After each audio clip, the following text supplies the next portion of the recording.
नमस्कार साथियों, बदलाव प्लेटफॉर्म में आपका स्वागत है। वरिष्ठ अध्यापक प्रथम प्रश्न पत्र सामान्य अध्ययन, जिसमें राजस्थान के आर्ट एंड कल्चर का अपना टॉपिक चल रहा था। राजस्थान के जो रीति रिवाज हैं, तो 16 संस्कार जो हैं अपन ने कंप्लीट कर लिए हैं। आगे हैं जन्म संबंधी जो रिवाज हैं। वैसे ये कल अपन ने देख लिए हैं, लेकिन फिर भी जन्म और मृत्यु संबंधी जो रीति रिवाज हैं तो वो देख लेते हैं एक बार। जन्म संबंधी रीति रिवाज, सबसे पहले जन्म संबंधी में क्या आएगा? गर्भाधान। तो गर्भधारण से पूर्व जितनी भी धार्मिक क्रियाएं की जाती हैं वो गर्भाधान में आती हैं। पंचमासी, पुंसवन संस्कार भी कहते हैं। पुंसवन संस्कार में क्या होता है कि जो गर्भ में पल रहा जो शिशु होता है उसको पुत्र का रूप देने के लिए जो भी देवताओं की पूजा वगैरह की जाती है उसे कहते हैं पुंसवन संस्कार। प से पुंसवन, प से पुत्र का रूप देने के लिए। तो स्त्री के गर्भ की रक्षा हेतु भी देवताओं की पूजा की जाती है। 8वां पूजन, गर्भधारण के 8वें महीने में किया जाता है 8वां पूजन। आगरनी यानी कि गोद भराई की जो रस्म होती हैं। जन्म गुट्टी, बच्चे को कांसे के बर्तन से जन्म गुट्टी पिलाई जाती है। जन्म गुट्टी जो है वो घर की जैसे बड़े लोग होते हैं, दादी नानी, ये सभी जब बच्चा होता है तो उनके द्वारा जन्म गुट्टी पिलाई जाती है। कभी बच्चे ज़्यादा शैतानी वगैरह करते हैं तो ऐसा कहा जाता है ना कि इसको गुट्टी किसके द्वारा पिलाई गई थी, तो वो उन्हीं के जैसा है या ऐसा नॉर्मली कहा जाता है ऐसा जन्म गुट्टी। कुआं पूजन, पनघट पूजन भी कहते हैं। बालक के जन्म के 28वें दिन ये किया जाता है कुआं पूजन, जिसे सूरज पूजन वगैरह ऐसा भी कहा जाता है। ये अपन ने लगभग कल देख लिया है। फिर भी अगर आज अपन जन्म और मृत्यु दोनों के संबंधित जो रीति रिवाज कंप्लीट कर रहे हैं, तो एक बार देखा है जन्म संबंधी रिवाज। अब आगे देखते हैं मृत्यु संबंधी रिवाज। मृत्यु संबंधी रिवाज अंत्येष्टि, जब आत्मा का परमात्मा से मिलन हो जाता है तो अंत्येष्टि की जाती है। मरने के बाद जो क्रियाकर्म होते हैं, मरने के उपरांत मानव जीवन का ये अंतिम संस्कार होता है अंत्येष्टि। बैकुंठी, मृत्यु के बाद में पालकी में बिठा करके शव यात्रा जब निकाली जाती है तो उसको कहते हैं बैकुंठी। बैठा करके भी निकालते हैं और अधिकतर जो शव यात्रा निकालते हैं उसे ही बैकुंठी कहा जाता है। शव यात्रा, मृत व्यक्ति की अंतिम यात्रा होती है शव यात्रा। घर से शमशान तक जो यात्रा निकाली जाती है, बीच में विश्राम भी लिया जाता है, दिशा वगैरह चेंज की जाती है, और कोई यात्रा करने तो बीच में विश्राम भी लेना पड़ेगा, तो ये भी शव यात्रा है, तो उसमें भी व्यक्ति को विश्राम दिया जाता है, फिर उनके अंतिम लक्ष्य तक पहुंचाया जाता है।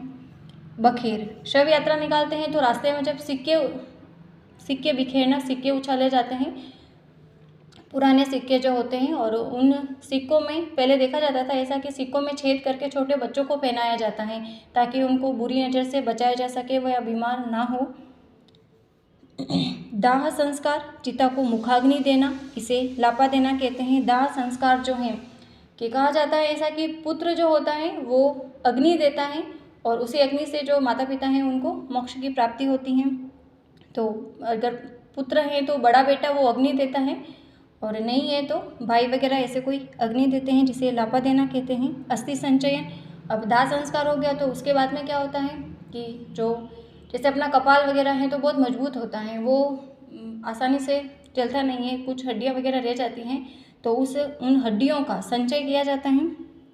दाह संस्कार के ये काम तीसरे दिन किया जाता है, जब उनकी जो भी बोन्स वगैरह होती हैं, अस्थियाँ, उनको एकत्रित किया जाता है, जिसे कहते हैं फूल चुनना। तीसरे के दिन सभी अपने घर परिवार के लोग जाते हैं और वो फूल चुन करके आते हैं, और फिर उनको एक पवित्र झील या नदी में प्रवाहित कर दिया जाता है, जैसे हरिद्वार वगैरह ले जाते हैं, जिसको कहते हैं फूल पधराना। कि एकत्रित की हुई जो अस्थियाँ होती हैं उसका पवित्र झील या नदी में विसर्जन।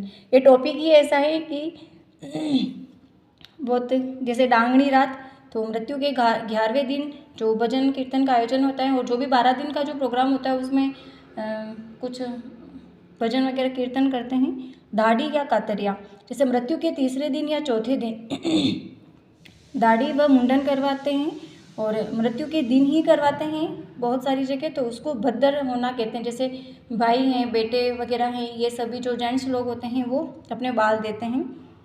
पगड़ी रस्म, अब घर के कोई बड़े बुजुर्ग जाते हैं तो उनका जो उत्तराधिकारी बनेगा वो बड़ा पुत्र होता है, तो बड़े पुत्र को उत्तराधिकारी मानते हुए पगड़ी रस्म की जाती है। पगड़ी बांध देते हैं, उनकी जो भी पगड़ी होती है वो बंधाते हैं, बाकी दूसरी की पगड़ी मतलब घर परिवार के सदस्य लेके आते हैं, समधी वगैरह, वो पगड़ी बांध देते हैं। तो ऐसा नहीं है कि उनकी जो भी धन संपत्ति है उसी का उत्तराधिकारी बनाए, भाई उनकी जो जिम्मेदारियां थी उनको उनकी जिम्मेदारियां अब उनके उत्तराधिकारी पर आ गई, तो यह होती हैं पगड़ी रस्म। अब पगड़ी रस्म 12वें के दिन की जाती है। 12वां या वारिया कहते हैं, जो मृत्यु के 12वें दिन कुछ पूजा व क्रियाएं वगैरह करनी होती हैं। मोसर या जोसर, मोसर मतलब जो मृत्यु के बाद जो भोजन किया जाता है, मृत्यु भोज कहते हैं उसको, मोसर कहा जाता है। जोसर, जो किसी की इच्छा होती है वो जीवित रहते हुए भी अपना ये प्रोग्राम कर लेते हैं कि सभी का भोज करा देते हैं, भोजन का आयोजन, तो उसको कहा जाता है जोसर, कि जीवित रहते हुए।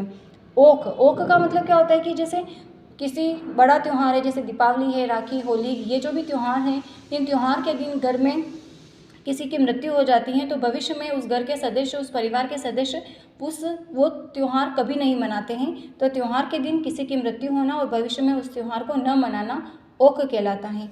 अब जैसे शमशान के पास वाले चौराहे पर अर्थी जो होती है उसकी दिशा बदली जाती है, जिसे आधेटा कहा जाता है। और मरे हुए व्यक्ति की याद में दिया जाने वाला जो मृत्यु भोज है उसे और क्या कहा जाता है, मोसर। 12वां खर्च मोहच्चा, ओसर या नुक्ता कहलाता है। और मोसर के अवसर पर दिया जाने वाला जो उपहार होता है वो क्या कहता है, लेन कहलाता है। जैसे लेन वाटरिया ऐसा कहा जाता है कि जो भी उपहार देते हैं। तो ये बहुत इजी सा चैप्टर है और इसमें कुछ ज़्यादा याद करने जैसा नहीं है कि अपन जैसे सामाजिक प्रोग्राम्स में जाते हैं तो ये सारी चीज़ें देखते हैं, कभी इसमें से क्वेश्चंस आता है तो अपन गलत नहीं कर सकते, लेकिन फिर भी अपन ने देख लिया है। आगे का टॉपिक अपन कल देखेंगे कि विवाह संबंधी क्या रीति रिवाज हैं। तो मिलते हैं कल की क्लास में, तब तक के लिए जय हिंद, जय भारत, जय राजस्थान, धन्यवाद।